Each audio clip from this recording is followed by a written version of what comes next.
Ito po ay open para sa lahat, mapakatoliko ka man o hindi. Basta gusto mo lang mag-relax.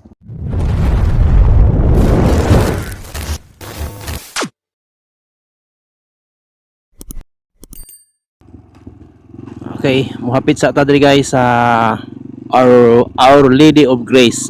Right? So subida tagamay. Tapos biglang diko.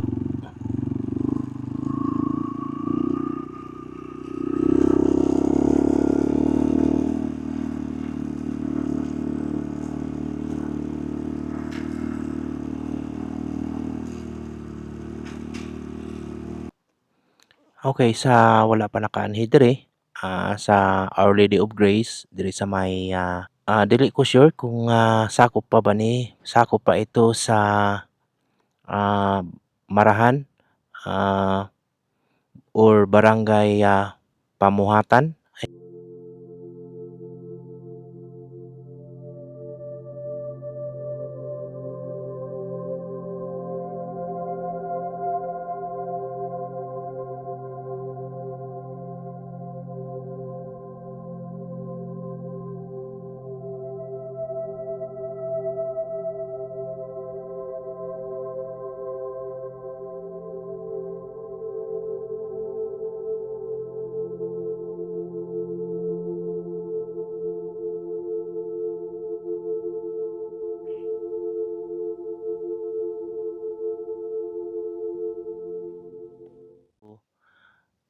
Nice kayo diri kaya ma-refresh ka sa mga gustong magmuni-muni, mag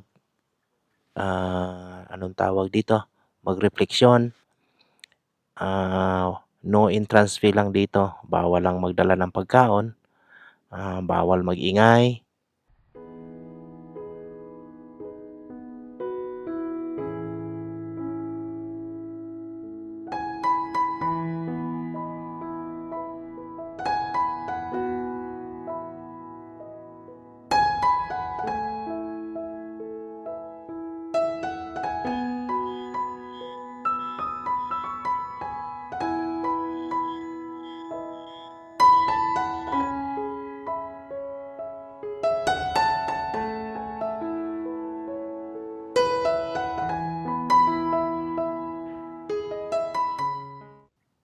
Nice kayo diri para maka-relax ang imuhang sarili o imong hunahuna.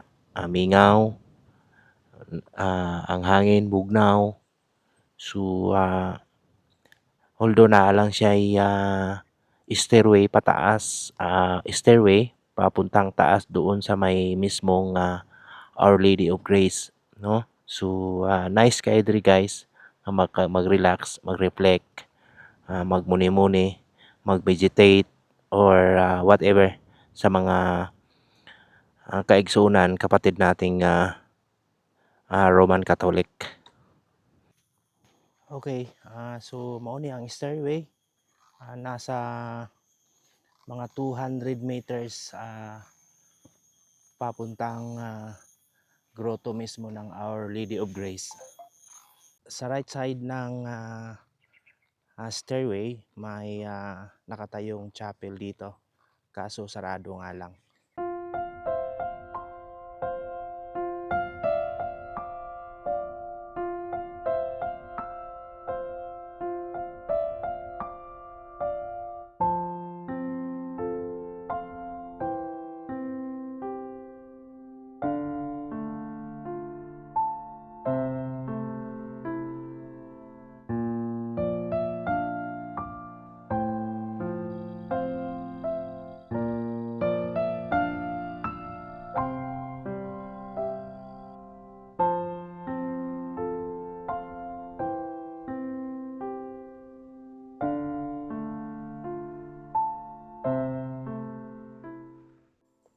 I think pwede pumasok siguro kasi hindi naman siya naka-lock. Right? So, wag muna lang tayo pumasok. Right? So, yan po ang kanilang chapel. Right? Sa mga gustong mag-offer ng candle lights, meron po ditong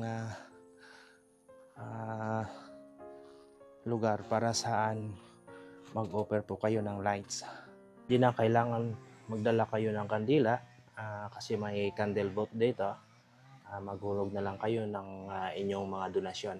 So, available ang kandila dito kung wala kayong dalang kandila. Sa mga hiningal na umakyat dito, meron silang stasyon na pwede kang mag-relax dito.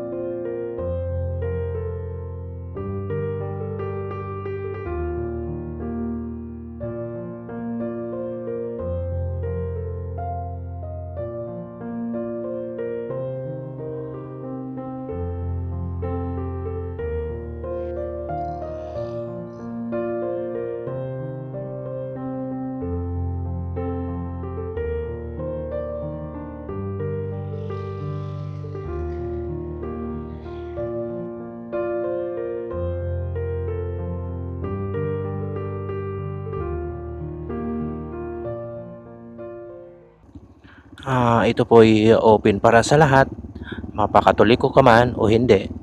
Basta gusto mo lang mag-relax na at mag-refresh na konektado sa kalikasan. So, yun lamang po. Maraming salamat sa inyong panonood. God bless.